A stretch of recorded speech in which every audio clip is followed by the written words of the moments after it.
తాకట్లో ఉన్న మీ బంగారాన్ని విడిపించి ఆ రోజు ఆన్లైన్ రేటుకి కొంటాం. Sharma gold company.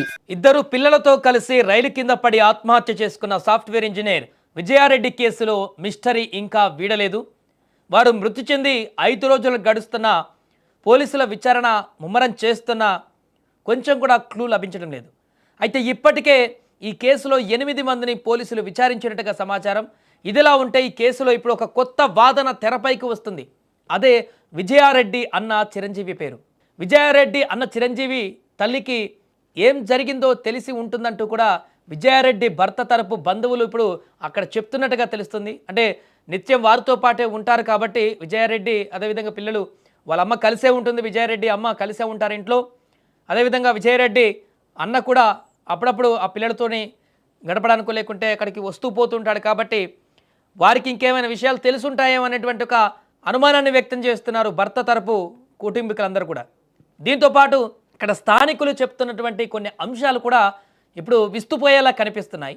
ఈ కేసులో సరికొత్త ట్విస్ట్ ఏమన్నా నెలకొనబోతుందా అనేటువంటి ప్రశ్నలు కూడా ఉత్పన్నమవుతున్నాయి. అక్కడ స్థానికులు చెప్తున్నటువంటి కొన్ని విషయాల ప్రకారం వారు అనుమానాన్ని వ్యక్తం చేస్తున్నారు వారు కూడా. ఎందుకంటే ఇంత ఘోరమైనటువంటి ఘటన వారు ఊహించలేకపోతున్నారు, ఆ దారుణాన్ని డైజెస్ట్ చేసుకోలేకపోతున్నారు.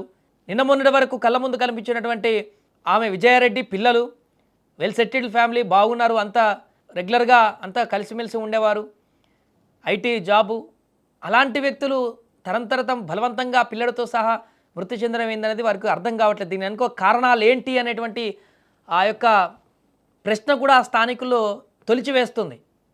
ఎందుకంటే విజయారెడ్డితో తన తల్లి కూడా కలిసి ఉండడంతోనే ఈ యొక్క అనుమానానికి ఇప్పుడు బలం చేకూరినట్టుగా చెప్తున్నారు అక్కడ స్థానికులు. దీంతో పాటుగా అక్కడ కొన్ని సంచలన విషయాలు కూడా ఇప్పుడు బయటకు వస్తున్నాయి. స్థానికులు చెప్తున్న దాని ప్రకారం ఆఫ్ ద రికార్డులో వాళ్ళు మాట్లాడుకుంటున్నారు. అక్కడ విజయారెడ్డి అన్న చిరంజీవి అంటే విజయారెడ్డితో పాటు 2 పిల్లలకు అంటే చేతన్ రెడ్డికి అదేవిధంగా విశాల్ రెడ్డికి కూడా కొంత భయం ఉండేదట చిన్నప్పటి నుంచి. మేనమామ కాబట్టి ఆ రకంగా చిన్నప్పటి నుంచి ఆ భయాన్ని ఆ పిల్లలకు ఉంచేలాగా చేశాడేమో, కానీ కొంత భయం ఉండేదంట ఆ పిల్లలకి. చేతన రెడ్డి అదేవిధంగా తన స్నేహితులతో ఇదే విషయాన్ని పదే పదే చెప్తుంటుందంటూ కూడా ఇప్పుడు కొన్ని విషయాలు బయటకు వస్తున్నాయి. విజయారెడ్డి భర్త దుబాయ్లో ఉండడంతో వారిపైన మేనమామ చిరంజీవి ఇక తనే పెద్ద దిక్కుగా ఉన్నాడు కాబట్టి మొగ దిక్కు మేనమామగా ఆ పిల్లలపైన కొంత పెత్తనం కూడా చూపించేవాడంటూ కూడా స్థానికులు కూడా చెప్తున్నారు. వారు చెప్పిన సమాచారం మేరకు కూడా అందుతుంది మనకు.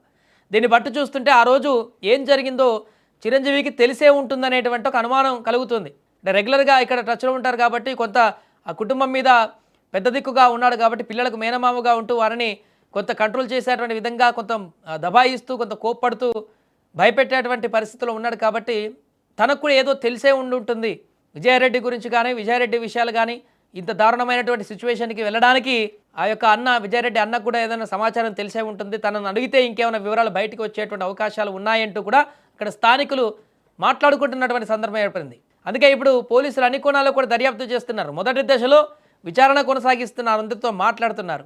ఎక్కడైనా అనుమానం కలిగి ఇక్కడ కొంత కాంప్లికేట్గా ఉంది ఇష్యూ అనుకున్నప్పుడు దాన్ని ఇంకొక రకంగా డీల్ చేసి దర్యాప్తును వేగవంతం చేసి తమ స్టైల్లో వివరాలను రాబట్టేటువంటి ప్రయత్నం చేస్తారు. సో ప్రస్తుతం ఈ కేసుకు సంబంధించి ఇంకా కంక్లూజన్ అయితే దొరకలేదు. అనేక ప్రశ్నలు ఇంకా కొనసాగుతూనే ఉన్నాయి. దానిలో భాగంగా వస్తున్నటువంటి ఈ అనుమానాలు అనేటివి తీవ్ర ఆందోళనకు గురి చేస్తున్నాయి. ఎవరైనా కారణం కావచ్చా? విజయారెడ్డి ఒంటరితనంతో మాత్రమే కాకుండా ఇంకెవరైనా తనని తీవ్రమైనటువంటి మానసిక వేదనకు గురి చేశారా అనేటువంటి ప్రశ్నలు ఇప్పుడు తీవ్రంగా వినపడుతున్నాయి. స్థానికులు కూడా ఇప్పుడు అదే ప్రశ్నను ఉత్పన్నం చేస్తున్నారు. ఏదో జరిగి ఉంటుంది విజయారెడ్డిని ఎవరో గట్టిగానే హట్ చేసి ఉంటారు అనేటువంటి ప్రశ్నలు ఉత్పన్నం అవుతున్నాయి. దానిలో భాగంగా ఇప్పుడు చర్చించుకుంటున్నటువంటి మేనమామకు సంబంధించినటువంటి కొన్ని అంశాలు కూడా కొంత బలాన్ని చేకూర్చేటువంటి విధంగా మారాయి. కాబట్టి విచారణ మరికొంత డెప్త్కి వెళ్తే దీనికి సంబంధించిన వివరాలు ఏమైనా బయటికి వస్తాయా లేదా అనేది చూడాలి.